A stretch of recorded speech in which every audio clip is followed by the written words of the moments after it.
Bem, então vamos começar aqui a nossa discussão, né, sobre a decomposição espectral, tá? Deixa eu abrir aqui.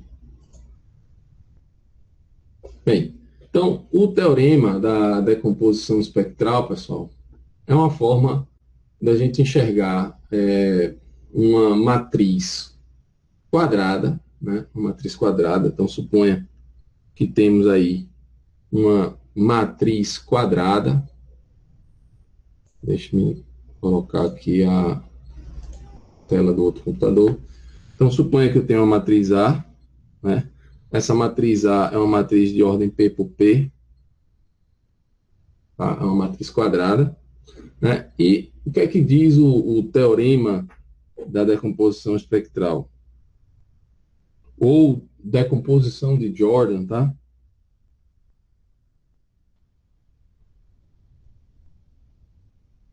O que é que diz esse teorema? Então, essa matriz é uma matriz P por P, né? Então, A consegue ser escrita assim, ó, gama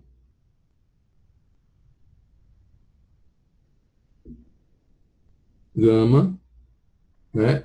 Aqui é uma matriz lambda maiúsculo, tá? E gama transposto. Onde essa matriz gama, essa matriz lambda, ela é a matriz diagonal com os autovalores de A, né? E a matriz gama, tá? É a matriz, né? É uma matriz com todas as colunas sendo formadas por autovetores associados a esses autovalores. E esses autovetores são normalizados, ou seja, tem norma unitária. São todos, você encontra os autovetores e divide as componentes desse autovetor, desses autovetores pela norma de cada um deles, tá? Então, como é que fica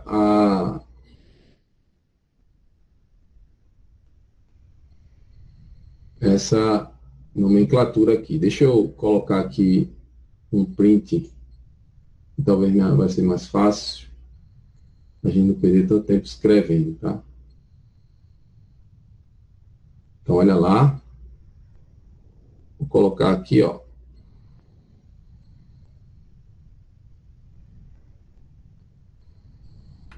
Vou dar um Ctrl V aqui. Ixi.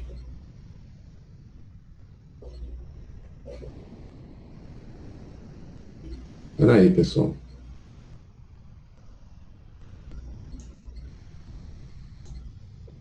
Ah, tá. É porque tem que ser outro board aqui. Desculpa. Eu vou dar um Ctrl V aqui agora.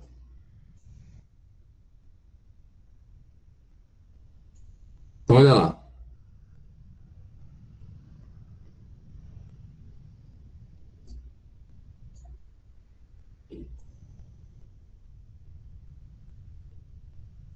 O teorema da decomposição espectral, né? A matriz A vai ser escrita como gama, lambda, gama transposto, né? E o gama é a matriz, essa matriz de gama é a matriz diagonal com os autovalores, tá certo? Na diagonal, fora da diagonal tudo zero, e aqui os autovetores, né, normalizados, né? Ou seja, as componentes estão divididas pela norma dos autovetores. Então, você vai encontrar os lambdas, cada lambda vai estar associada a um gama, né, um gama de ordem P, né? Então, essa matriz aqui, a matriz P por P também, tá certo? E esses gamas, né, vão estar distribuídos em colunas. Para cada gama tem um lambda, ou seja, tem um lambda, tem um autovetor, aqui tem outro lambda, tem o segundo autovetor e o último autovetor associado. Esses autovetores vão estar dispostos aqui em colunas, que de forma simplificada se está colocando aqui o gama 1, né, mas na verdade o gama 1 né, eu vou escrever aqui ao lado, tá? Então, por exemplo, de forma genérica, né, o gama I, tá? Esse gama I vai ser o gama I1,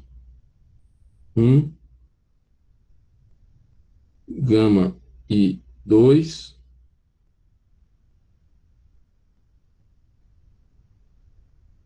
três pontinhos, gama I P, só que transposto, tá certo? Então tá aqui, ó. Cada gama I desse, você segura vai estar na coluna, né?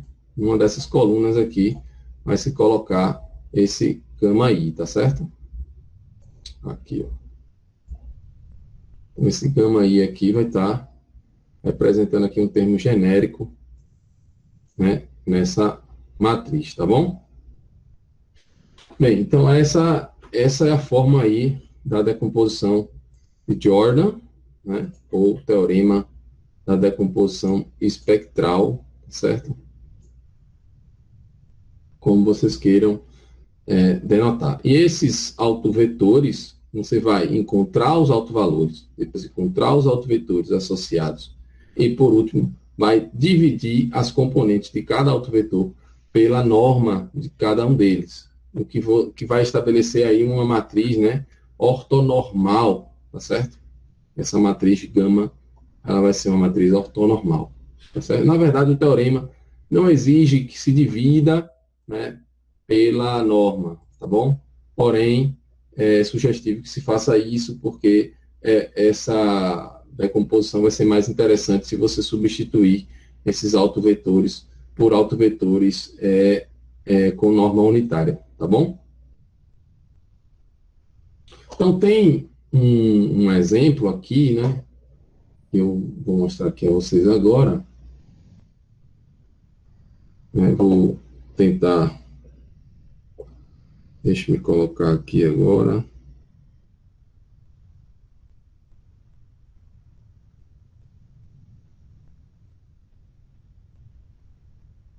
Deixa eu passar para o lado de cá. Deixa eu vir para cá. Então, vou começar aqui com o seguinte exemplo. Né? Considere a matriz sigma, tá? Essa matriz sigma, 2 por 2, vai ser igual a 8 menos 2, menos 2, 5. Ocasionalmente, uma matriz não só quadrada, mas também simétrica, tá bom? Também simétrica. Aí, fazendo aí o cálculo para encontrar os autovalores, vamos lá, o que a gente tem que fazer? Fazer o sigma menos o lambda i, sigma menos o lambda i, determinante igual a zero, tá bom? Isso aqui acontece se e somente se, deixa eu sair daqui, isso aqui acontece se e somente se o determinante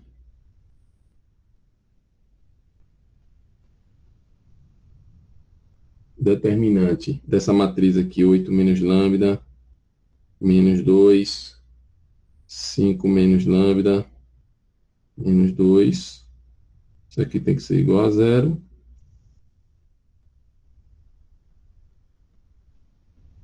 Mas aí, isso implica aí a equação característica. A equação característica vai ser, aqui se somente se, tá? 8 menos lambda vezes 5 menos lambda mais 4 aliás, menos 4, né? Menos 4 igual a zero. Consequentemente, né, eu posso, a gente pode pensar aqui, vou abrir essa conta aqui, né? 40 menos 8 lambda, menos 5 lambda, mais lambda ao quadrado, menos 4 igual a zero, tá?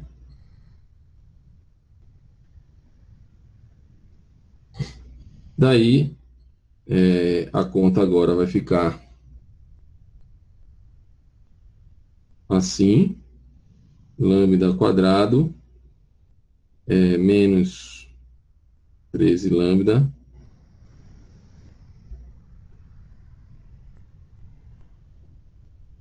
menos mais 36 igual a zero, tá? Daí,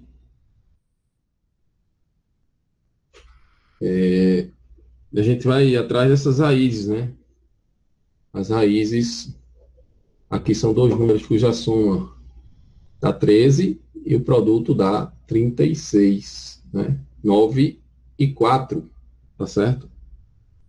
Então, o lambda igual a 9, ou lambda igual a 4, tá bom? Agora que eu tenho os lambdas, nós vamos fazer agora o caminho para encontrar os autovetores.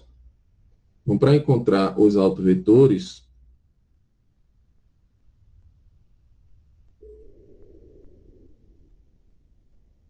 deixa eu passar uma barra aqui. Então, se a gente quer encontrar os autovetores, primeiro vamos resolver esse tipo de equação, né? Sigma, deixa eu me aproximar aqui. Então, sigma V igual a lambda V.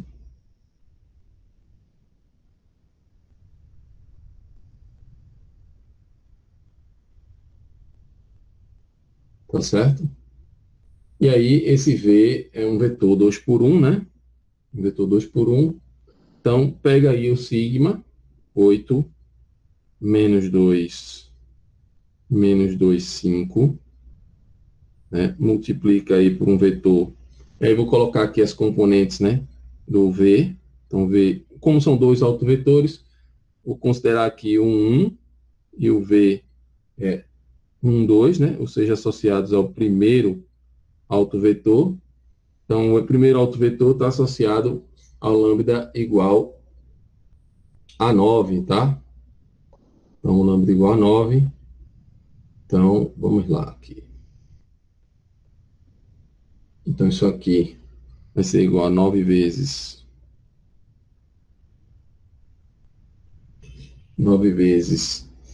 B1, B1, 2, tá? Vou ajustar essa hora aqui.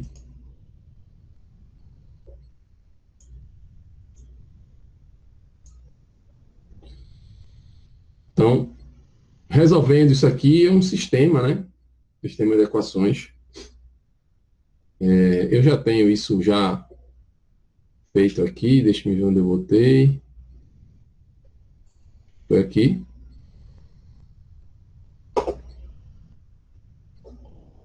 Então, tá aqui, ó. Nesse primeiro sistema, né? Eu gero essa equação e essa segunda equação, que no final das contas vai gerar aqui o V1 igual a menos 2V21, né? E a outra equação acaba sendo equivalente, né? Ou seja, esse sistema aqui tem essa segunda equação aqui, ela não está, ela está sendo redundante, né? Então, uma opção seria o quê? Escolher esse V21 como sendo 1, que aí você tem infinitas opções aqui, né? O sistema é possível e indeterminado. Então, escolhe o V21, vai em cima das bases, né? V21 igual a 1. Se V21 igual a 2, o V vai ser 21, né? E aí, quando a gente normaliza, né? Quem é a norma desse vetor? Né? 2 ao quadrado mais 1 ao quadrado, que dá 5, raiz de 5 é a norma. Então, raiz de 5, né? Dividiu, encontrou o vetor, autovetor padronizado, tá? E aí, pode-se fazer a mesma conta, né? Considerando aí perceba aqui também, a gente vai fazer a mesma conta considerando o segundo autovetor, né? Então, com o segundo autovetor, deixa eu me colocar aqui, a gente vai encontrar o seguinte, no caso do segundo autovetor, né? Vamos lá. Se a gente escolher a segunda equação, né? 8 menos 2 5, e aí vezes o V21, V22, né? Isso aqui igual ao lambda, que é 2, né? Aliás, 4. Desculpa, o outro lambda é 4. 4, V21, V22.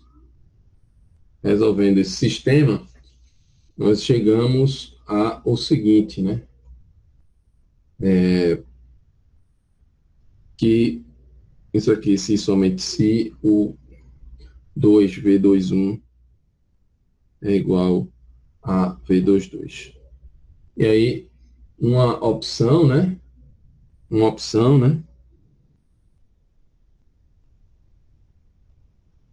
2V21. Então, se a gente vai escolher o V2, né? No caso aqui seria, esse primeiro seria o V1. V1, tá? Aí agora eu vou para o V2. O V2,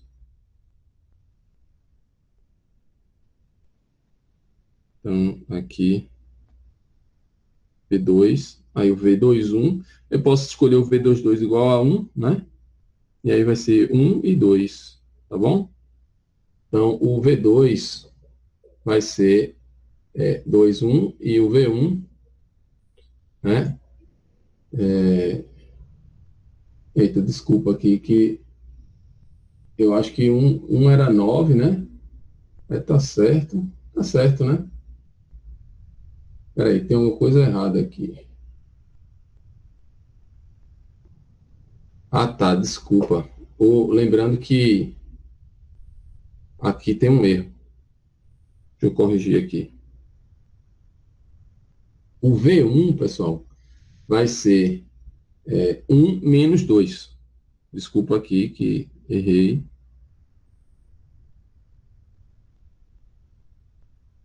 Então, o V1 vai ser 1 menos 2.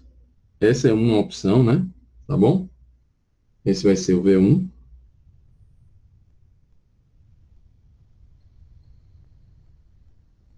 Tá certo? E o V2 vai ser o 2,1, o 2,2, peraí, que aqui é o V21 e o V22 é que está sendo 1.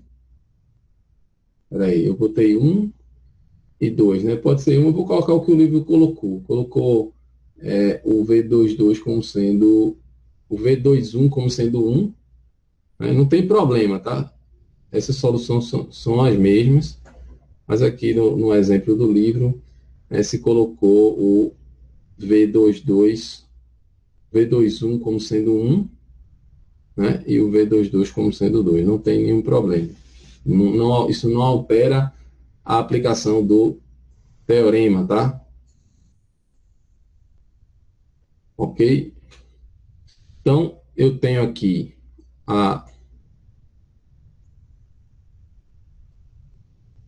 o primeiro autovetor, aqui está padronizado, né? E o segundo autovetor, né, a gente vai padronizar ele também. E aí a norma também vai ser raiz de 5.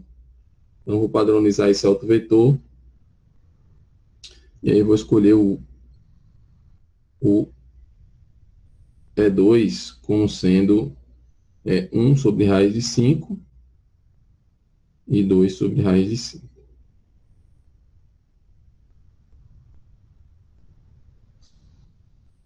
Tá bom? Então, esse vai ser o meu E2. Eu estou denotando aqui E2 porque é um vetor de norma unitária. E o E1 está aqui 2 raiz de 5.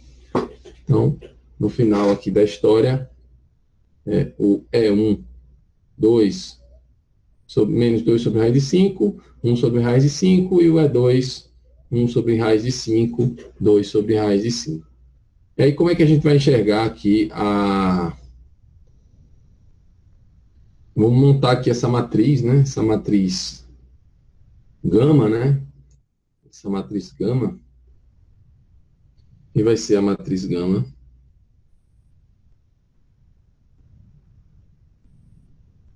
Deixa eu colocar aqui desse lado. Então, a matriz gama vai ser... E aí, vamos colocar o E1, né? Menos 2 sobre raiz de 5 e 1 sobre raiz de 5. E o E2 do lado aí, né? Na segunda coluna. 1 sobre raiz de 5 e 2 sobre raiz de 5. E aí eu tenho a matriz gama. E aí, também, com essa matriz gama, é a matriz com as colunas sendo os autovetores, né? Nesse caso aqui, V1, nesse caso E1, né? São os autovetores padronizados, E1 e E2. Tá bom? Distribuídos aí nas colunas da matriz. E aí, o que a gente pode fazer, né? A aplicação do teorema da decomposição espectral diz que eu posso pegar essa matriz gama, né? Multiplicar ela pela matriz com os altos valores na diagonal e depois multiplicar o resultado pela transposta da gama e isso vai dar o sigma, tá? Aí como é que a gente enxerga isso aqui? Vamos ver. Então, eu vou apagar aqui esse gama, né? Vamos fazer a pré e pós multiplicação dessa matriz delta, né? Por essa gama aqui, tá? Então aqui, ó, vamos lá. Delta, o lambda 1, acho que é 9, o lambda 2 é 4, então 9, 4, matriz diagonal, e aqui eu vou multiplicar pela transposta da matriz gama, né? E vai ser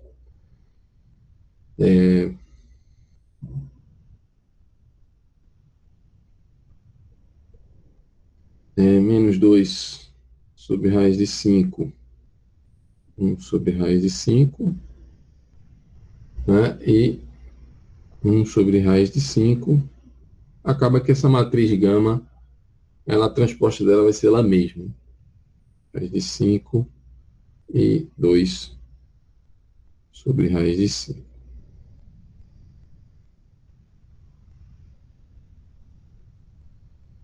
E aí, pessoal, fazendo as contas aqui, o que a gente pensa aqui? O que a gente pode observar? Então, pega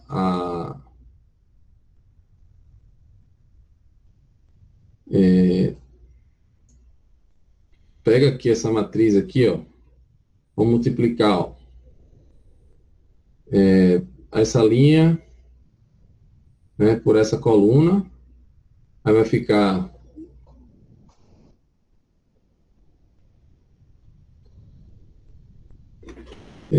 sim, aí vai ficar aqui o 9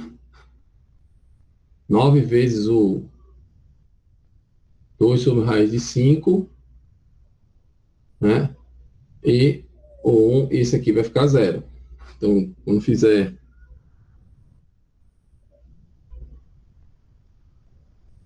gente fizer essa conta aqui desse lado, né? O que é que vai resultar?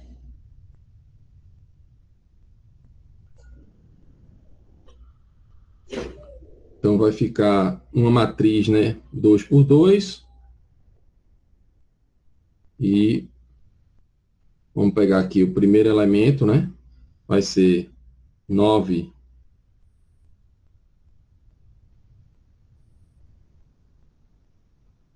vezes menos 2 sobre raiz de 5 e zero, né? Aí depois a gente vai para essa linha por essa coluna, né? Aí quem vai ficar, né, multiplicando, esse cara vai virar zero, que vira zero, vai ficar um,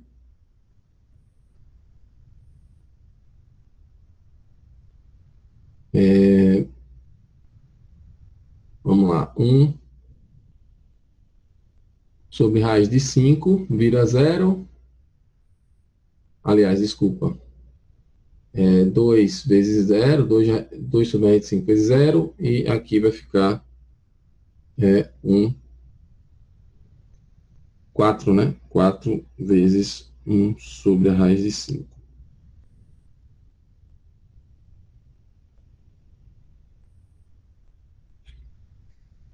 Aí agora vou para o próximo termo, né? E vamos pegar essa linha e vamos multiplicar por esta coluna aqui.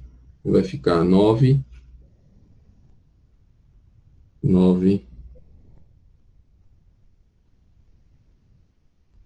vezes 1 sobre raiz de 5,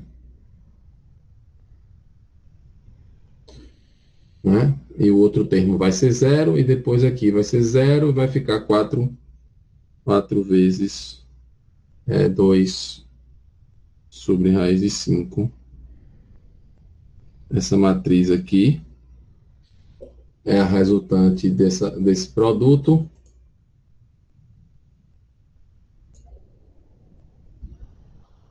E agora a gente precisa multiplicar ela por essa outra matriz, né? Agora, o que eu estou fazendo essa conta? Espera aí, que agora eu me perdi.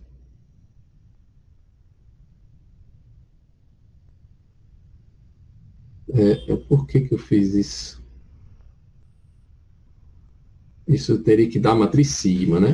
Pronto, então é para provar que vai dar a matriz sigma, tá certo, tudo bem. Então vamos pegar agora e multiplicar essa matriz resultante, né, pela matriz 2 menos 2 sobre raiz de 5,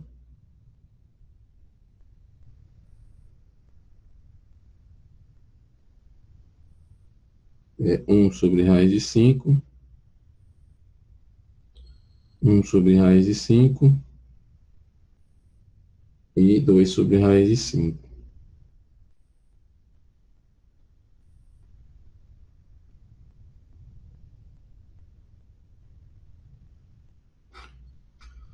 Bem, aí agora a gente precisa fazer essa conta, né? O que que acontece aqui? Igual. Então vamos pegar essa linha, multiplicar por essa, né? Aí vamos pensar aqui, ó. 9, né? 9 vezes 9 vezes aqui o 2 ao quadrado, vai dar 4 sobre 4 quintos, tá bom? 4 quintos. Né? E o outro termo vai dar 4 quintos também, né? Porque o primeiro termo vai ficar... Então, deixa eu vir para cá. Acho que eu fui pelo caminho mais trabalhoso aí para fazer essas contas. Então, eu vou fazer 9, né? 9 4 quintos mais 4 quintos.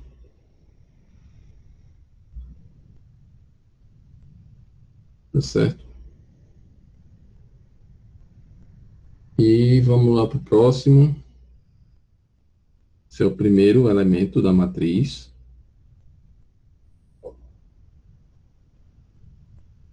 O segundo elemento da matriz, vamos pegar essa linha por essa segunda coluna, né? Que aí vai dar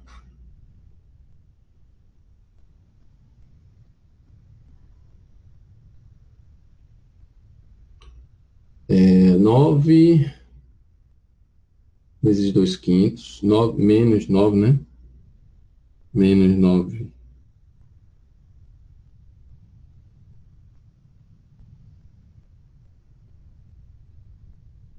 sobre 2 quintos,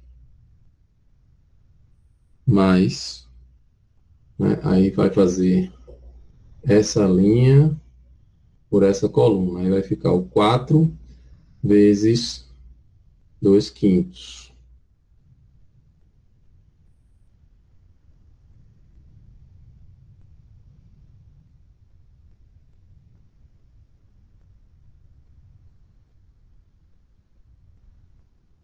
Esse aqui é o segundo termo. Isso aqui tem que dar sigma, né? Se não der, tá errado aí, hein? Tem alguma coisa esquisita aí nessa conta.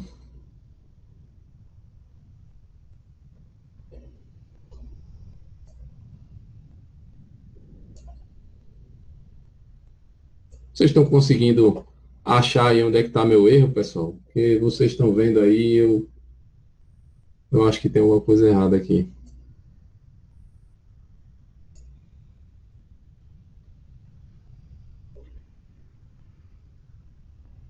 Acho que aqui não tem nada.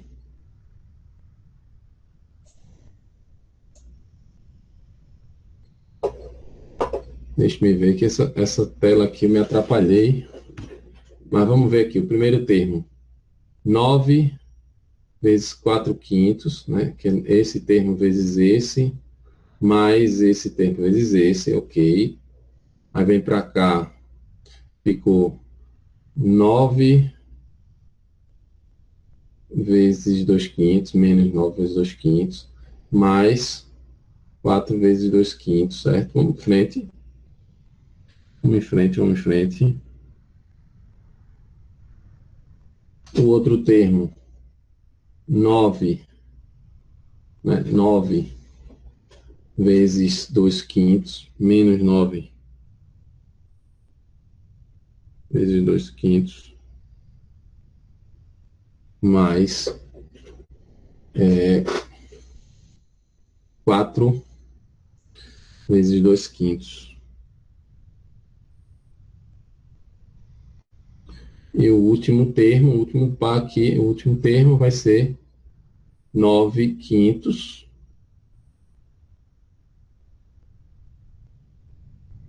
mais, que é essa linha por essa coluna, 9 quintos mais 8 quintos.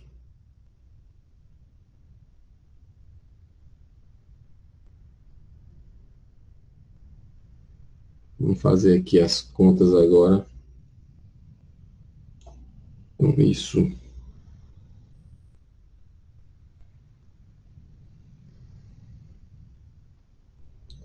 Aqui a matriz.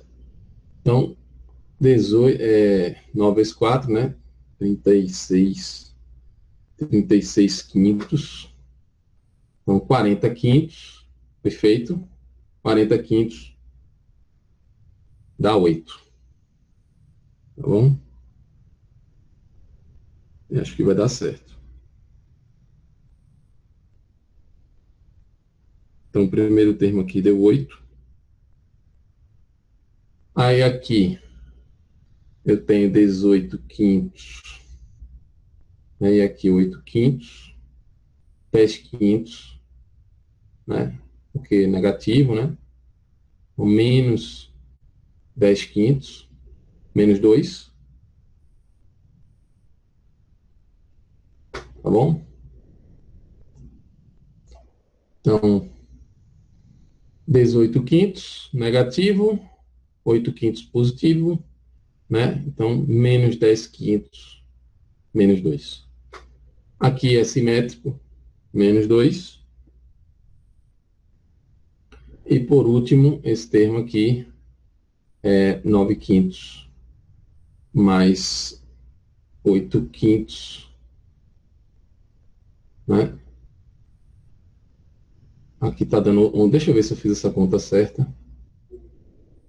9 quintos mais, opa, 9 quintos mais 4 vezes 2 quintos, né? Então, é 4 vezes 2 quintos ao quadrado, né? 4 vezes 4 quintos. Então, aqui, 4 vezes 4 quintos. Desculpa aí. Então, vou corrigir aqui.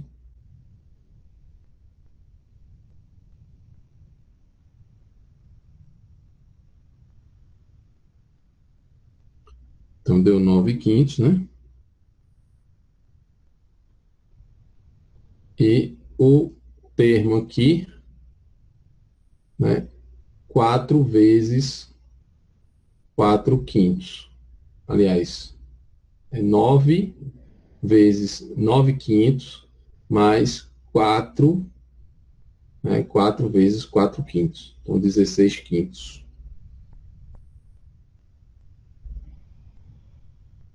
Pronto. Aí agora, né? 9 com 16 dá 25 quintos, dá 5, né? Agora tá certo. Tá bom?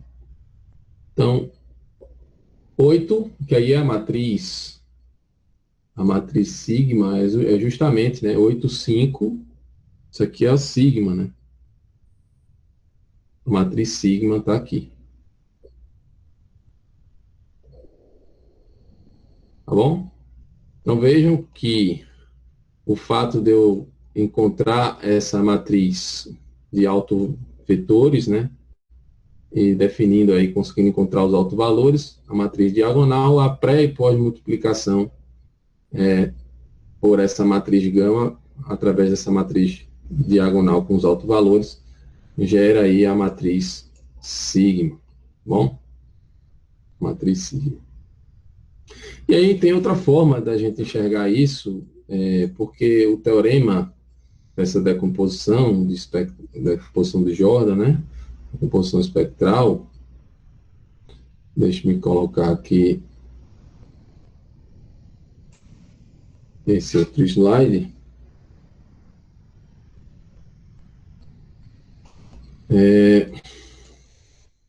Também enuncia o seguinte, ó, que essa matriz A, ela também vai ser escrita aqui como um somatório. Você vai pegar cada autovetor, vai multiplicar aqui pelo seu transposto, multiplica pelo lambda e soma isso. Essa soma vai dar, né, o valor de A, vai dar a matriz A, tá bom? Então, deixa eu só mostrar a vocês um print aqui dessa conta, para a gente não perder tanto tempo com isso. Então, a matriz sigma vai ser escrita assim. Então, vamos lá.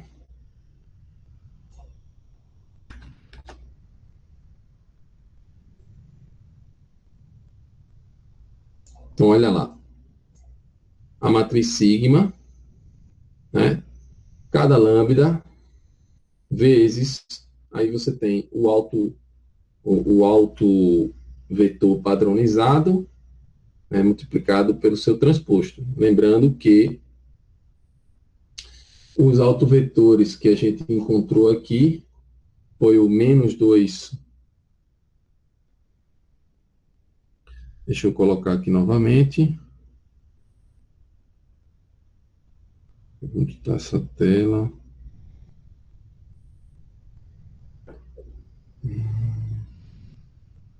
Acho que é isso aqui. Então,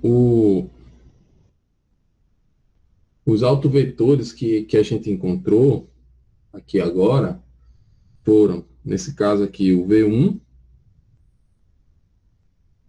que foi o menos 2,1, e o V2, que foi o 1,2.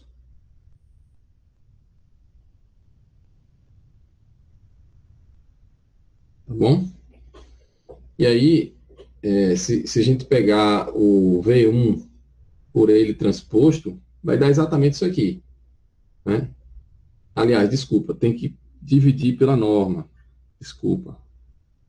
Dividido pela norma.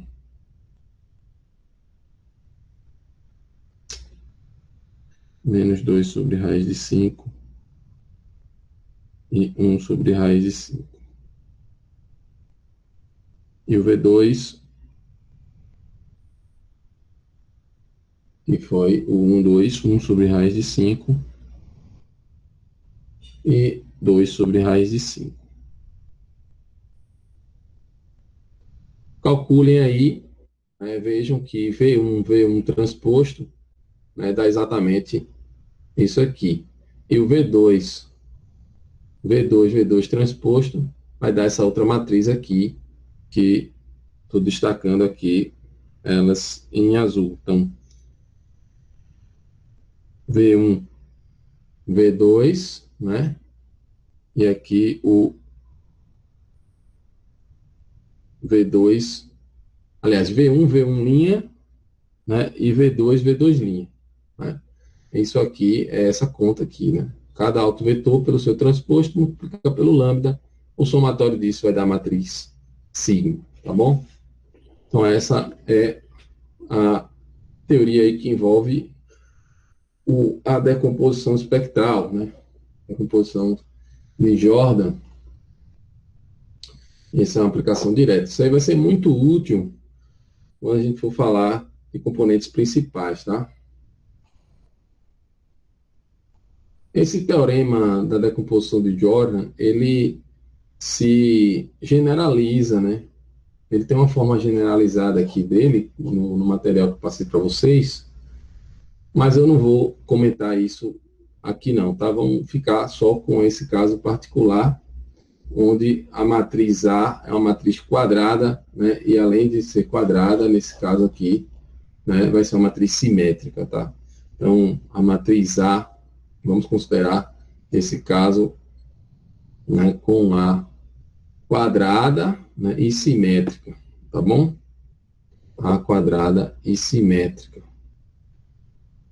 Deixa eu colocar aqui, essa matriz é simétrica.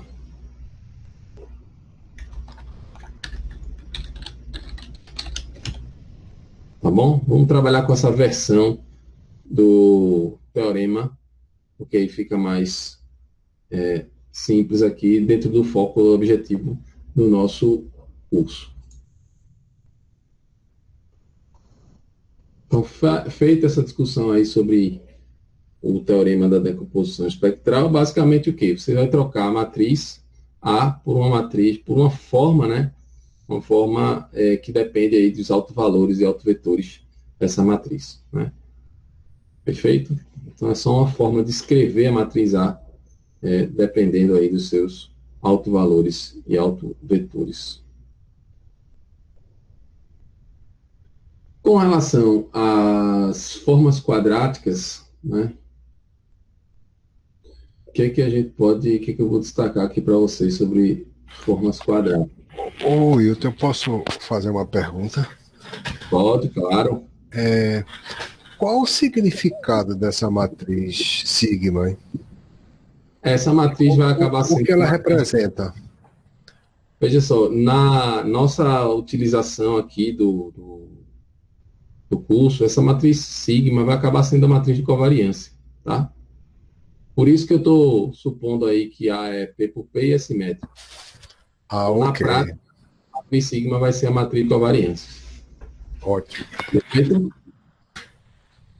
Ok? É porque eu estou enunciando o teorema de forma mais geral, mas estou particularizando para o caso que a gente vai usar, que é justamente essa matriz de covariância. Por isso que esse teorema é muito importante, tá? Saber esse teorema é importante. Perfeito. Perfeito? Ok. Beleza. Deixa eu ver aqui agora um material. Deixa eu puxar ele aqui. Vamos falar agora das formas quadráticas, porque tem umas coisas interessantes aí, também associadas a essa matriz de covariâncias, tá? Então, sobre formas quadráticas, vamos pensar aqui na seguinte, matriz. Vamos montar essa matriz aqui, ó. Essa matriz CN, que é o que a gente chama de matriz central. Essa matriz central vai ser a identidade de ordem n subtraída por essa matriz Jn barra. E essa Jn barra, ela vai ser a matriz Jn, que é a matriz, um vetor de uns na vertical, né? Deixa eu ver, um vetor de uns na vertical, exato, que é n por 1, né? Então, n por 1 e 1 por n. Né? Então, isso aqui é uma matriz de uns n por n. Então, essa matriz J barra vai ser essa matriz dividida tudo por n. Ou seja, deixa eu escrever ela aqui, deixa eu desenhar ela aqui.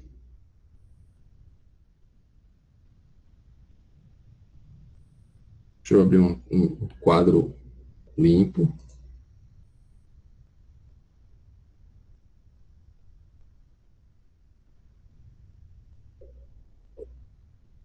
Espera aí. E agora travou aqui, deixa eu abrir.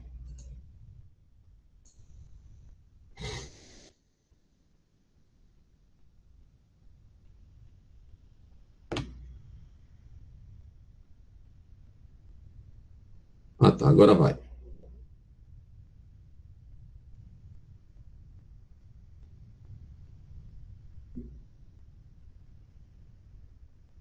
Então, olha só. Deixa eu retomar aqui. Então, essa matriz Jn, né? Jn barra, vai ser essa matriz aqui, ó. Uma matriz de uns n por n, só que essa matriz está dividida por n, tá? Só que essa matriz, todos esses uns estão divididos por n, tá bom? Então, vamos pensar nessa matriz Jn. Então, a matriz central, eu vou chamar de Cn, vai ser o In menos o In menos o Jn barra, tá? Perfeito? É o In menos o Jn barra.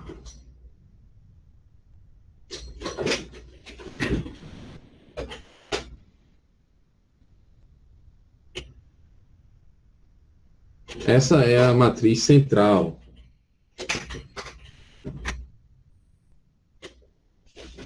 Aí vamos para cá. Vamos voltar para o material aqui.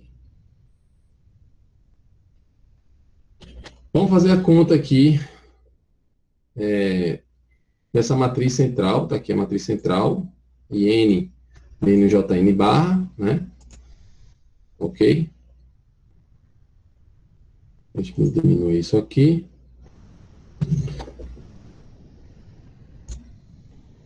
Então, olha lá, vou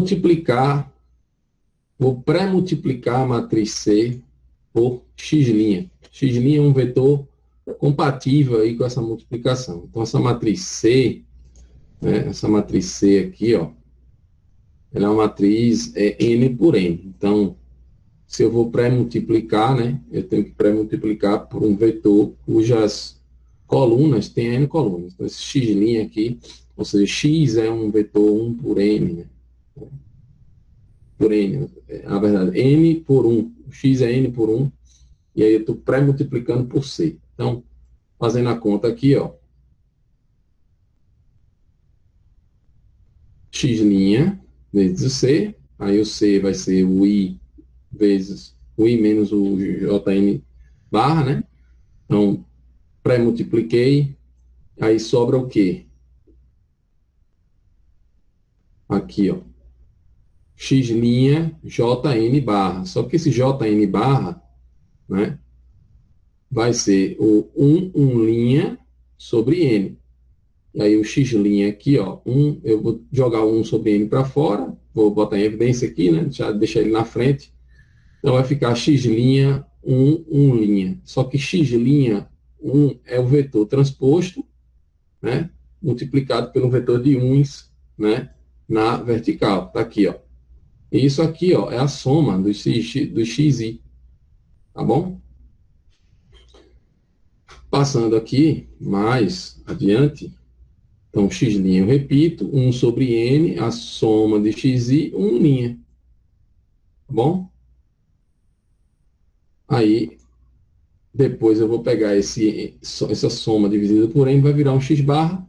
Então, x' menos x barra 1'. Essa matriz aqui agora, eu vou pegar ela e vou pós-multiplicar pelo x. Vamos ver o que acontece aqui, ó. Tá bom? Que é essa matriz aqui, x' menos x barra 1'. Vamos pós-multiplicar por x, tá certo? Então, x' C, x. Isso aqui é o que a gente chama de uma forma quadrática. Tá bom? Mas vamos lá, vamos em frente. Então, agora vou pegar a matriz central, né? Pré-multiplicada por x' e vou multiplicar por x. Lembrando que x é um vetor, tá, pessoal? Um vetor é n por 1. Aí, x' x menos x barra 1' x. Né? Lembrando que 1' x é o transposto da soma, né? Uma soma é um número, o transposto de um número é ele mesmo, né? Então, eu vou conseguir reescrever isso aqui embaixo. Então, x' x menos x barra soma de xi. E aqui vai ficar com x' x menos x barra n, né? N vezes x barra, porque x, soma de xi é n vezes x barra. Aí sobra aqui a equação, né? O resultado, né? É que, né, deixa eu me colocar aqui, vou destacar aqui para ajudar a visualizar.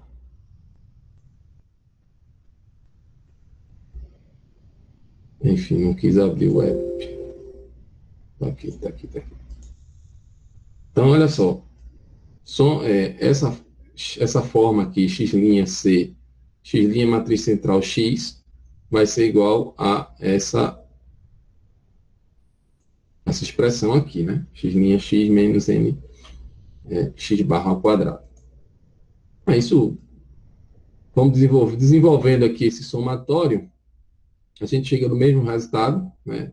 E isso lembra muito o quê? Soma dos quadrados dos desvios, né? Então, isso aqui entra na formulação da variância, tá bom? Ou seja, a variância é só dividir isso aqui por n, ou por n menos 1, né? Vai acabar sendo, né, uma forma quadrática, tá bom? E toda vez que eu encontrar uma expressão desse tipo, onde você tem um vetor transposto, uma matriz no meio, e o vetor na forma normal, né, na sua forma usual, isso aqui é o que a gente chama de forma quadrática. E a variância aqui, essa matriz de... no caso aqui, vai acabar sendo uma matriz de covariâncias, né?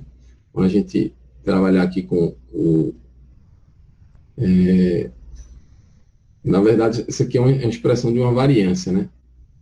Então, essa matriz de covariâncias, né? Ela vai ter essa forma aqui, tá? Ou seja, cada elemento dessa matriz vai ter uma forma como essa. Aqui.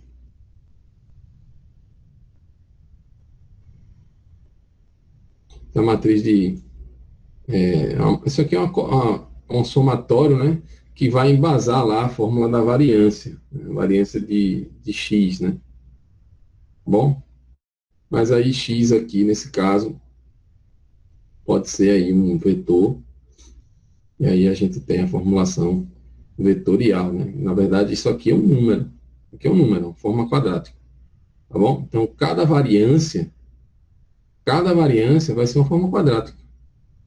Tá bom? Cada variância vai ser uma forma quadrática.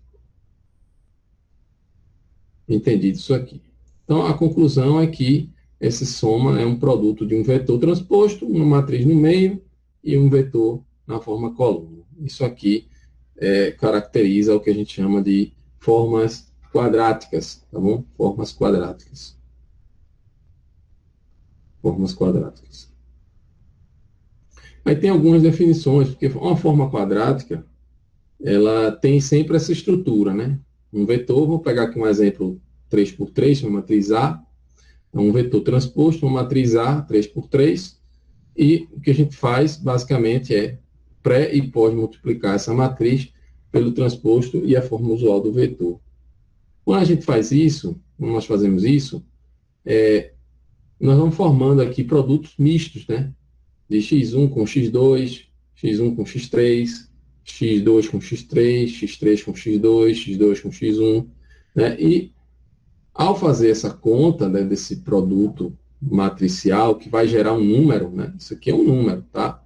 É importante lembrar que isso aqui, pessoal, é um valor, um escalar. Porque x' é 1 por n por n e n por 1. Então, isso aqui é 1 por 1. Isso aqui é 1 por 1. Isso aqui é um número, né? Então, uma variância vai se escrever como um número, tá bom? Aí, essa matriz A aqui no meio, os elementos dela vão distribuir esse somatório, vão formar esse somatório como produtos mistos, né, de sempre coisas que são sempre produtos de quadrados, né, de monômios quadrados. Então, x1 com x1, x1 com x2, x1 com x3.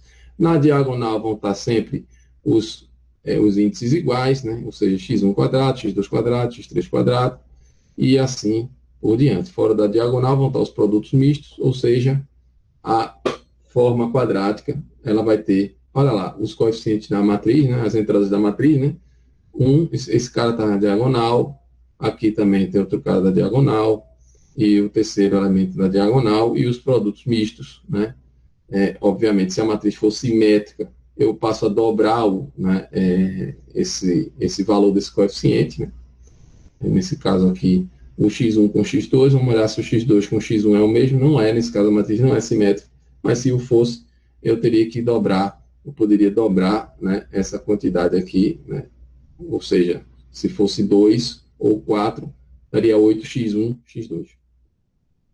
Bem, e aí, essas formas quadráticas é como se fosse isso aqui é como se fosse uma equação do segundo grau, se a gente igualar isso aqui a uma constante, né, vira uma equação, né? Uma equação que envolve sempre produtos de ordem de grau 2, né? Quando eu falo grau 2, misturando duas variáveis, se é a mesma variável ou se é uma variável com a outra, mas é sempre algo que envolve aí um produto de dois elementos aí, dois componentes do vetor x. Então, essa forma quadrática, a gente pode escrever ela assim, né? Ou seja, o somatório do somatório, x e j, x e xj, e vai pegar os coeficientes, as entradas da matriz, e pode separar os elementos da diagonal com os elementos fora da diagonal, né? Ou seja, o i diferente de j. Se a matriz é simétrica, nós podemos dobrar essa soma, né? Fora da diagonal, dos elementos fora da diagonal, e aí tem essas definições de positividade e negatividade definida com relação a formas quadráticas. Então, uma matriz A, né, positiva definida, é quando a forma quadrática associada a essa matriz é sempre positiva, ou seja, para todo vetor que você colocar aqui na pré e pós-multiplicação, vai dar um número positivo. Então, veja aí, é como se fosse uma generalização de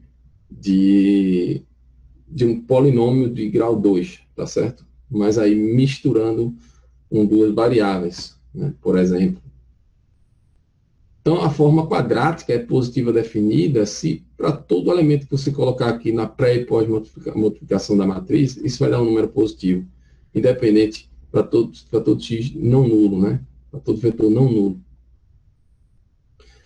E aí, se esse valor for maior ou igual que zero, a gente chama de matriz a matriz não negativa definida, né? Se for negativo, né? Nesse caso aqui, se for negativo, né? Se for negativo, aí nós dizemos que a matriz é negativa definida, tá certo?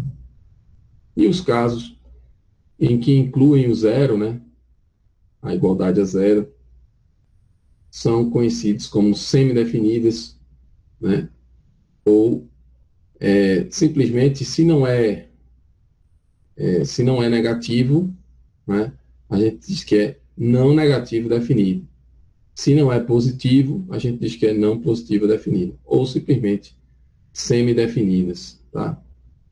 E aí, positivas, semidefinidas, que seria esse caso aqui, positiva semidefinida, né?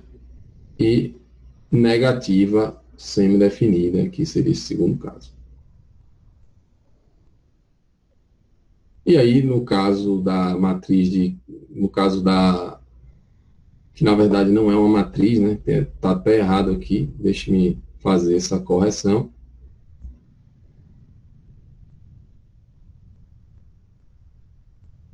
Isso aqui não é uma matriz, é a forma, né? Então, a matriz, na verdade, é a matriz C, né? A matriz C, né? Seria positiva definida, tá? Então, a matriz C. Deixa eu colocar aqui.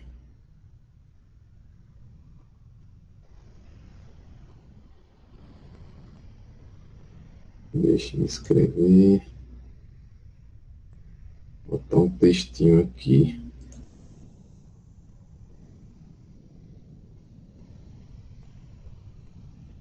Deixa eu ver aqui. A forma, né? A matriz, a forma.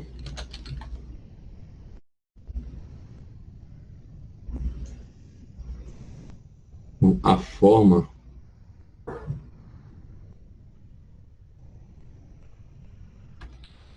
então, a forma, né, é uma forma quadrática, né? Então, a forma quadrática, ela é uma forma positiva semidefinida, tá? Eu vou fazer o seguinte, eu vou excluir isso aqui e vou apagar esse termo aqui, tá? Basta dizer que essa x' c, x é uma forma quadrática positiva semidefinida, tá bom? E isso aqui é o que constrói, né, as variâncias. Então, a matriz C é uma matriz positiva definida, tá bom? Então, era isso que eu queria falar sobre formas quadráticas, tá bom? E aí tem alguns resultados que envolvem aí as formas quadráticas, que estão lá destacados no material, né? Eu vou colocar aqui alguns desses resultados, né? Vamos lá, deixa eu colocar um aqui, um resultado. Primeiro teorema, né? E o segundo teorema, é um corolário, na verdade, é esse daqui. Deixa eu colocar aqui essas duas coisas aqui e vamos discuti-las. Então, olha só. A matriz A é positiva definida se somente se todos os autovalores associados a ela são positivos. Consequentemente, se A é positiva definida, então a inversa existe e o determinante é maior que zero. Porque o determinante é o produto dos autovalores, tá certo? O determinante de A. Eu acabei, isso aí também é um resultado, né, lá da teoria lá das matrizes, né, que a gente viu anteriormente. Então, o determinante de A, né, vai ser o produtório dos, né, dos autovalores. E aí, se esse produtório, se todos os autovalores são maiores do que zero, o produto deles, né, vai ser maior que zero e aí o determinante é positivo, tá certo? Então tá aí a discussão desses dois teoremas, esses dois resultados importantes. Isso vai ser muito útil, né, lá na frente, porque nós vamos trabalhar aí com a parte de componentes principais. E aí, com relação a formas quadráticas, a gente pode pensar em derivar formas quadráticas. Então, intuitivamente,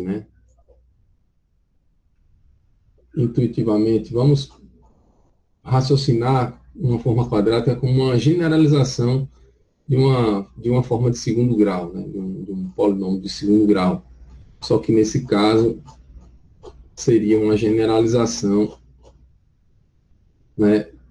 Pensando aí, em vez do grau 2, o grau 2 estará associado a duas variáveis se multiplicando, né? Então, deixa me colocar aqui a fórmula.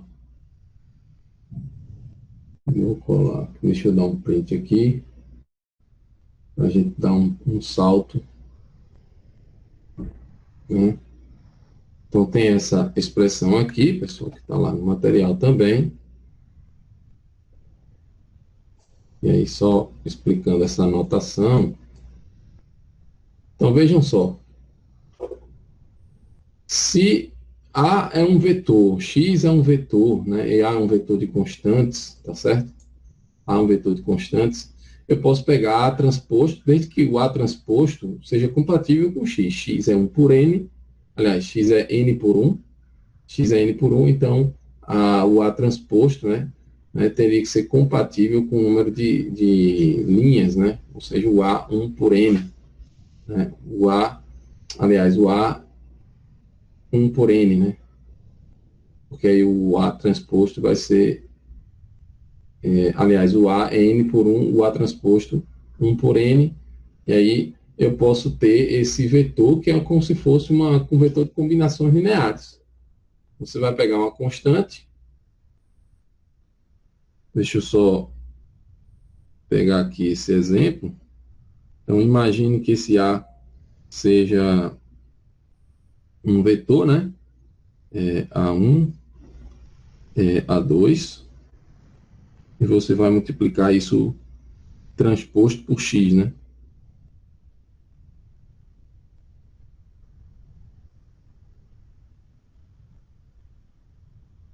A1.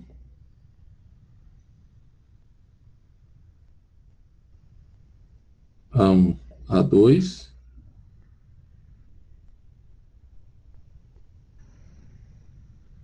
X1, X2. E aí o resultado dessa conta aqui vai ser uma combinação linear, né, de x1 com x2. Então vai ser A1 x1 mais A2 x2. Lembrando que 1 por n, 1 por 2, 2 por 1, né? Então, no final, temos aqui uma combinação linear. Aí, como você vai derivar isso em relação a um vetor, né? Em relação ao vetor x, né? Se fosse uma forma do tipo AX, qual seria a derivada? A. Só que aí o resultado da derivada em relação a x vetorial vai ser o vetor A. Tá certo? E se a gente fizer agora a derivada da forma quadrática? Né? Na forma quadrática, aí você tem o caso ali que seria o semelhante ao caso do quadrado, do x ao quadrado. Então, se você derivar o x ao quadrado, o ax ao quadrado, vai dar 2ax. Né? No caso da matriz, no caso matricial de uma forma quadrática, vai dar 2ax também. Mas aqui o resultado vai ser um vetor, tá certo? Porque A é uma matriz n por n, ou P por P, como a gente definiu, e aqui o x seria P por 1 ou n por 1. Né? E aí seria um vetor n por 1 ou p por 1, como a gente definir, como definir. Então, são casos muito semelhantes na verdade, são generalizações, né, desses casos que a gente já está acostumado a ver lá no cálculo, né, no cálculo diferencial. Aí agora, se a gente fizer a segunda derivada, e aí vamos olhar aqui a segunda derivada, deixa eu pegar aqui a segunda derivada. Eu vou colocar aqui o caso para a segunda derivada. Então, veja só. Agora, vamos fazer a derivada de novo em relação ao x. Né? Se fosse ax ao quadrado, né? Se fosse ax ao quadrado, se fosse assim, ax ao quadrado, derivada primeira 2ax, derivada segunda 2a. Tá certo? 2a. Só que agora é matriz. Vai ser 2a também, só que A é uma matriz. Tá bom? A vai ser uma matriz. E essa matriz aqui é o que a gente chama de matriz, onde todas as suas componentes, todas as entradas dessa matriz, cada entrada dela é uma derivada de ordem 2 em relação a x. Né? Então, em relação a x. Então, se a gente pegasse, por exemplo, um caso particular aqui de um vetor 2 por 1, né? Nessa matriz aqui eu teria a derivada parcial x1, né, em relação a x1 quadrado, tá certo? Derivada parcial x2, né, isso de ordem 2, em relação a x1.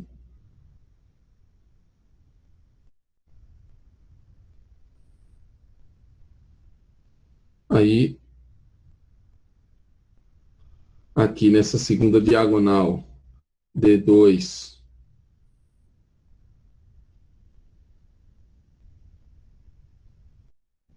segunda derivada, x2, só que aí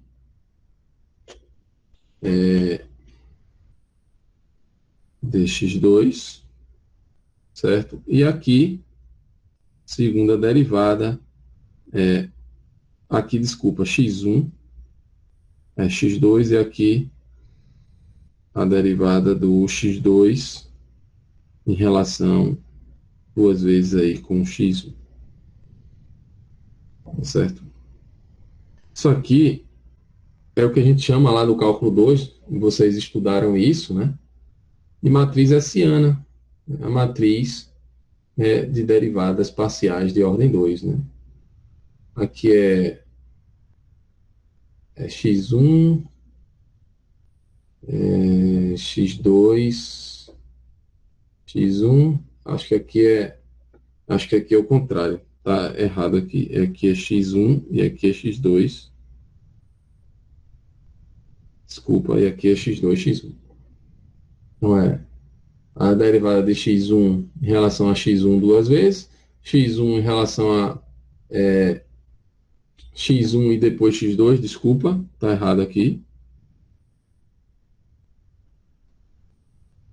Aqui também tá errado. Então aqui, primeiro, essa eu derivei em relação a x1 duas vezes, essa eu derivei em relação a x1 e depois em relação a x2, tá certo? E aqui eu derivei em relação a x2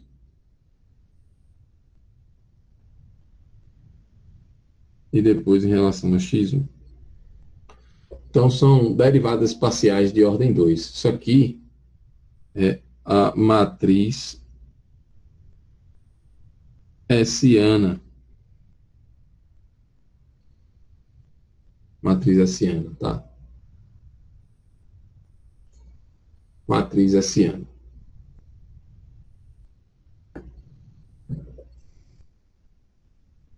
Essa é a matriz hessiana. Então, o cálculo na notação matricial acaba sendo muito parecido, né? Então, a derivada de AX, a linha X é a derivada da forma quadrática é 2AX, a derivada de ordem 2 é 2A, só que a gente sabe que essa matriz aqui é a matriz hessiana, tá certo? Matriz hessiana.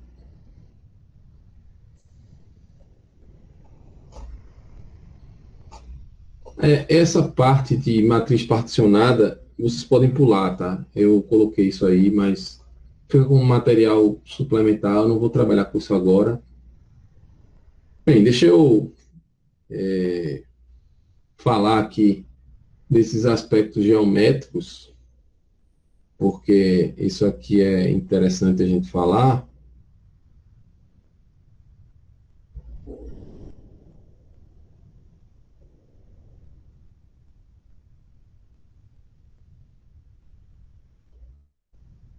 Vejam só, pessoal, lá no material tem uma definição, né, de tem uma definição de distância, né, distância euclidiana, né. Então, pensando aqui na distância entre dois pontos, né, eu vou pensar aqui no caso, por exemplo, x1, x2, é um vetor. Deixa eu colocar na notação que a gente está usando aí na vertical, né? x1, x2, né? E, sei lá, y1, y2. Vamos pensar aqui nesses dois vetores agora, tá? Vamos pensar em notação vetorial, tá? Bem, qual a distância entre esses dois pontos, né? Esses dois vetores? Então, você vai pegar x1 menos y1 quadrado, mais, né, x2 menos y2 quadrado. E aí você pode tirar a raiz quadrada, né, disso aí. Tirou a raiz quadrada. E aí temos, né, a distância, né? Distância x1, x2. A distância x1, x2. Mas isso aqui, né? A gente pode definir isso como sendo uma forma quadrática. Digamos que eu pegue o vetor x1 e vou trabalhar com x1 menos x2. Esse vetor transposto, a matriz identidade, né, no meio, né, e aqui o vetor x1 menos x2, na sua forma padrão. Isso, deixa eu colocar aqui x2. Isso aqui é a distância, né? É uma, e de ordem 2 também, né? Então, isso aqui é a distância euclidiana de x1 a x2. Enxerguem isso como uma forma quadrática, né? Uma forma quadrática. E suponha agora que se possa fazer isso de uma maneira genérica, né? De forma a se obter essa expressão aqui, né? Na distância, tá? Imagine x e y. E agora eu vou trabalhar com uma matriz no meio, essa matriz sendo positiva definida. E aí a notação que a gente usa aí para positiva definida é dizer que o A é maior que zero, tá? Simplesmente dizer assim, que A é maior que zero. Isso aqui quer dizer que A é positiva definida.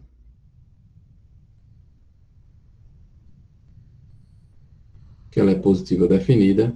A matriz A é positiva definida, tá?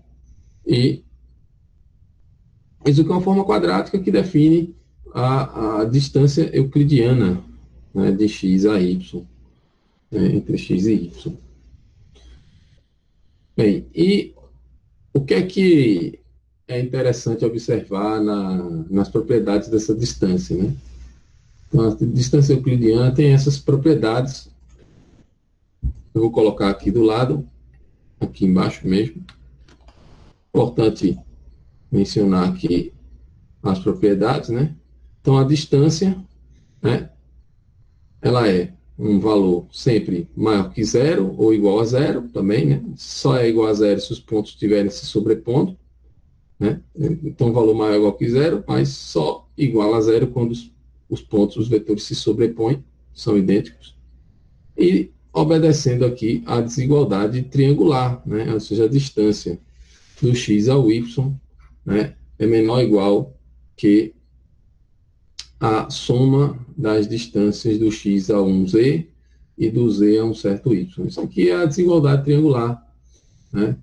Vou pegar aqui um triângulo qualquer, né? Vou colar aqui para vocês virem. Vou pegar um triângulo qualquer. O que a gente vê aqui é que você escolhe um lado qualquer, né? Ele é sempre menor ou igual que a soma dos outros lados, né? Isso aqui é o que se chama de desigualdade triangular. Uma vez que a gente pega a expressão de uma distância, né, no caso como essa aqui, eu estou colocando o número 1 aqui, o caso 1, né, a gente pega um exemplo como esse, iguala isso aqui a um certo valor constante, né, a gente encontra aí circunferências, né, nesse caso aí de raio, raiz de K. Tá bom? Se eu elevo isso aqui ao quadrado, K ao quadrado, isso aqui vira uma circunferência de raio K. Tá bom? Mas o que é que acontece quando eu igualo isso aqui a um certo K e esse A não necessariamente é a matriz identidade, né? Não necessariamente sendo a matriz identidade. O que acontece aqui é que a gente vai formar aqui as isodistâncias, né? E isso vai formar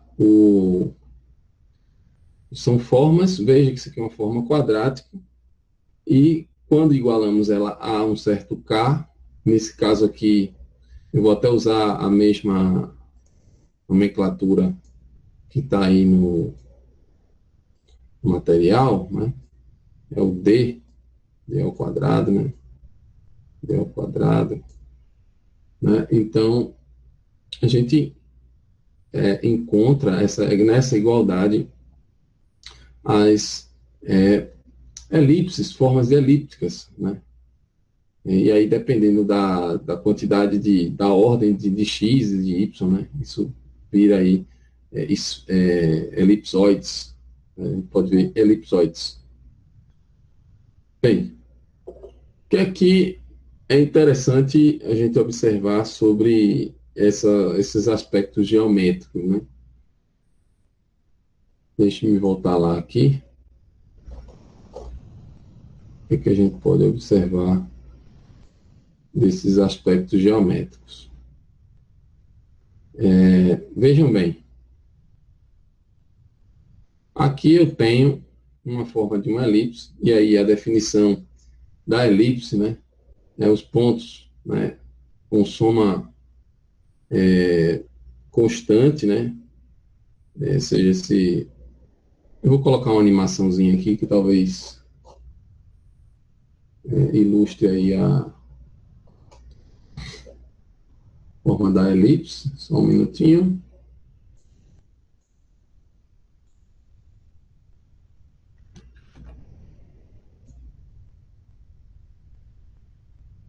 Vou colocar uma animaçãozinha aqui.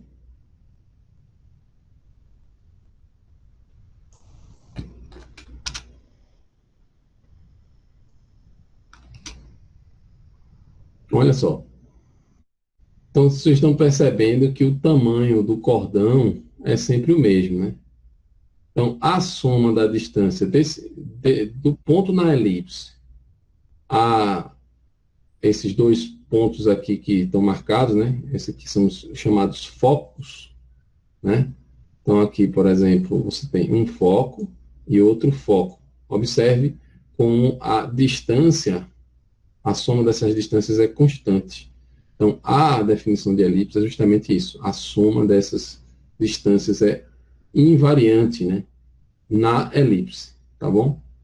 E aí, dentro da elipse, a gente tem aqui o conceito de eixo maior, né, eixo menor, e aí vai os semi-eixos, né, que são as metades desses valores, né? Então, a forma da equação da elipse, né, envolve aí essas formas quadráticas, né?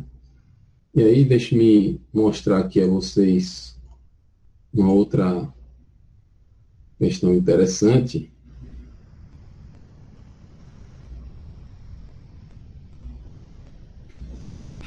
Deixe-me ver. Eu tinha feito, mas eu vou dar um saltozinho aqui. Então, vamos olhar esse material aqui agora. Onde agora, vejam o seguinte, eu estou trabalhando, né, estou imaginando uma distância de x a um certo x0. Imagine que isso aqui seja vetores, sejam dois vetores. A matriz A é uma matriz quadrada, né, e aí, nesse caso, positiva definida. E eu estou igualando essa equação aqui a um d ao quadrado. Essa matriz A, né, pelo teorema da decomposição de Jordan ou decomposição espectral, ela se escreve como esse somatório, né, esse somatório aí que depende aí dos lambdas e dos autovetores, né, que no caso aqui eu vou usar a notação E para denotar os autovetores já normalizados, ou seja, divididos pela sua norma, suas respectivas normas. Então, quando eu escrevo essa formulação aqui, né, já em função já substituindo a matriz A na sua formulação advindo do resultado da decomposição espectral, né, a gente consegue, né, também eu posso garantir isso, que eu posso trocar o sistema de coordenadas, né, para um outro sistema de coordenadas, de forma que aqui eu já estou aplicando esse segundo teorema aqui, que deixa eu colocar esse resultado, deixa eu colocar isso. Eu estou aplicando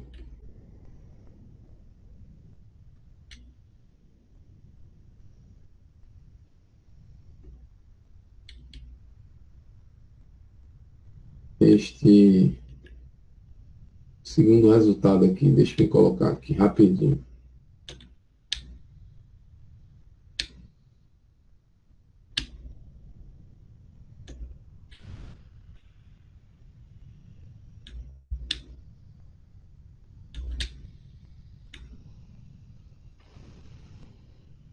Só um minutinho que eu estou achando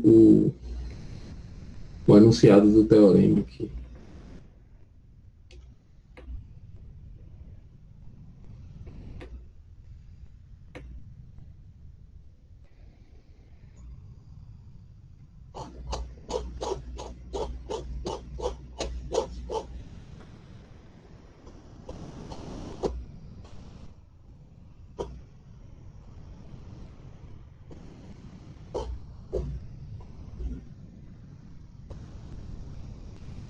É o teorema 2.3, tá, pessoal? 2.3.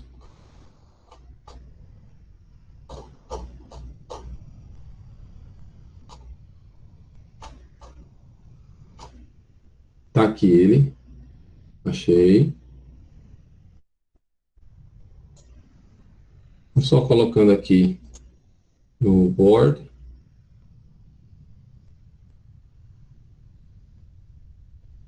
Deixa eu me colocar isso aqui. Então, eu vou colocar aqui só o enunciado do teorema, né?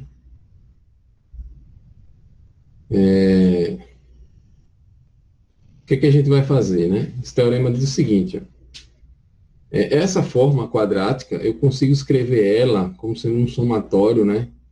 Dependendo dos lambdas e de um y ao quadrado. Só que esse y vai ser o gama, que é a matriz com os autovetores, que pode ser também os autovetores já padronizados, vezes esse vetor x, né? Então, você troca o sistema de coordenadas, que é o que eu vou fazer aqui agora, tá? Então, veja que eu estou reescrevendo essa matriz, essa forma quadrática, como sendo agora o quadrado, né? Vou fazer o comparativo aqui, ó. É o lambda i, né? E yi quadrado. Só que aí no lugar do lambda i, eu vou colocar a raiz de lambda i e vou elevar tudo ao quadrado, tá certo? Então veja aqui, ó. Elevei tudo ao quadrado. E esse elemento aqui, esse vetor aqui é o meu yi, tá certo? Então, eu troquei o sistema agora por um outro sistema, que vai ser uma transformação, né, desse sistema anterior, que estava em x menos x zero. Estava em x, agora vai passar a ser por esse outro sistema de coordenadas. Ao fazer isso, pessoal, eu consigo reescrever isso como sendo um somatório, né? E essas coisas se fragmentam, né? Essa soma se fragmenta em tantas parcelas, em p parcelas, nesse lado esquerdo aqui. Imaginando aqui que são 2, a dimensão 2, então aquela soma se separa, né, em duas outras, né? E eu consigo também botar aqui, fazer algumas modificações aqui, só de mudando número de lugar, né? Então, eu vou reescrever, né? Dividindo por d ao quadrado, e vou reescrever essa expressão, né, essa equação, usando aqui, agora, observando esses denominadores, né? Veja como eu consegui reescrever numa forma do tipo x ao quadrado, né, sobre um valor ao quadrado, exatamente como está aqui embaixo, que é a formulação de uma elipse, né? Então, aqui quem aparece é justamente o quê? O D sobre a raiz do lambda 1, né? E aqui na segunda parcela vai ser D sobre a raiz do lambda 2. Como o contexto aqui que a gente está fazendo, assumimos que o lambda 1, né, é maior que o lambda 2, então o eixo, né, o eixo maior, né, nesse caso o lambda 1 sendo maior, então o eixo, se o lambda 1 é maior que o lambda 2, então esse valor, né, é menor, né, esse valor daqui é menor que esse. Então o eixo, né, o eixo maior está sobre esse aqui, está nessa parcela aqui, o eixo maior, tá certo? Então, isso aqui é uma forma de uma elipse, né? E isso responde esse aspecto geométrico que está sendo observado aqui, né? Onde a gente vai... essas distâncias aqui, essa formulação geométrica com essa elipse, né? Essa elipse que está aparecendo aí para vocês, ela tem exatamente esses eixos, né? Eixo maior, né? Que vai ser o semi-eixo maior com CT sobre raiz de lambda 2, e o semi-eixo menor, que vai ser o D sobre raiz de lambda 1. Então, o D sobre raiz de lambda 1, né, vai estar associado ao semi-eixo menor, né? E aqui o D sobre raiz de lambda 2, o semi-eixo maior, tá? E aí, para finalizar o teorema, né, essas quantidades, né, se você pegar aqui essa quina aqui, né, essa tangente aqui, né, esse aqui é o maior x que eu posso ter estando dentro da elipse, né? Esse x aqui é o maior x que eu posso ter estando na elipse. E aqui na vertical tem o maior y que eu posso ter, né, estando na elipse. Então, o problema é um problema de otimização em que se busca, né, maximizar, né, a direção, né, uma direção sujeito, maximizar maximizar essa direção, né, sujeito à restrição, né? Ou seja, esse Px, imagine que isso aqui é o vetor canônico, 1, 0, 0, 1, por exemplo, né? E aí vai pegar a segunda componente ou a primeira componente do vetor, a depender se você está multiplicando por 1, 0 ou 0, 1. Então, se você pegar 1, 0, você sabe que a base canônica, né, do R2 aí, por exemplo, são os vetores 1, 0 e 0, 1. Né? Então, esse aqui está dizendo que eu estou maximizando, né, o x, né, a componente, né, x1 ou a componente y, a componente x ou a componente y, tá certo? Maximiza dentro da elipse. Né? Aí o resultado é esse, é que essas fronteiras, né, essas fronteiras aí que vão definir aí o retângulo circunscrito, né, nessa elipse, vão dar exatamente esses valores aí que dependem, né, do elemento da matriz. Esse elemento é um elemento de ordem 1, 1, e aqui o elemento de ordem 2, 2, da matriz A, né, e dessa distância, né, desse D, tá certo? Bem, esse teorema está enunciado aqui no livro, né, no material que vocês estão tendo acesso, e tem uma demonstração desse teorema lá no material. Eu vou colocar aqui só o enunciado, né, mas depois a gente pode, na próxima aula, eu posso começar por esse resultado e continuar a falar sobre essas propriedades interessantes. Né? Então, deixe-me fazer aqui. Alguém quer fazer alguma pergunta, pessoal? Porque aí eu vou encerrar a gravação e vou fazer chamada, né, e etc. Para não ficar tão estranho. Essa videoaula, ela vai ser disponibilizada quando? Eu devo estar fazendo isso, acho que na quinta-feira ou até o final da semana, Ah, tá? tá certo. Mas eu vou disponibilizar sim. Eu acho que a outra já está disponível, né? Eu estou devendo alguma aula disponível para vocês, acho que não. Pessoal, alguém quer fazer alguma pergunta? Porque aí a gente pode, eu posso encerrar essa gravação aqui, porque eu já vou ter que fazer uns cortes nesse vídeo, já para ele não ficar tão demorado. Eu vou ter que fazer uma ediçãozinha. Então, eu vou encerrar a gravação aqui, tá ok?